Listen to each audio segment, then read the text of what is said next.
ఎల్లప్పుడూ నిరీక్షింతును.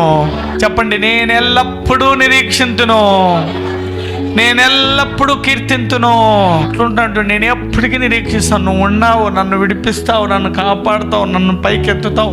నేను ఎక్కడున్నా, నా తప్పులే ఉన్నా, నాలో లోపమే ఉన్నా, నా బలహీనతలే ఉన్నా, అవమానాలే వచ్చినా, నాకు ఏం కలిగినా, నాకు ఏమైనా, నేను ఏ స్థితిలోకి దిగజారిపోయినా నువ్వు నాకున్నావు. నేను ఎల్లప్పుడూ నీ మీదే నిరీక్షిస్తాను, నిన్ను ఎల్లప్పుడూ స్తుతిస్తానే ఉంటాను.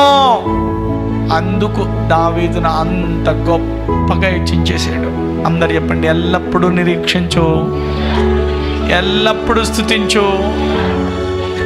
దేవుడు దావీదుకు చూపిన శాశ్వత కృపను నీకును చూపుతాడు. David's secret was not trouble free life, but it's an unshakable confidence that God would still be good even in the middle of his terrible pains.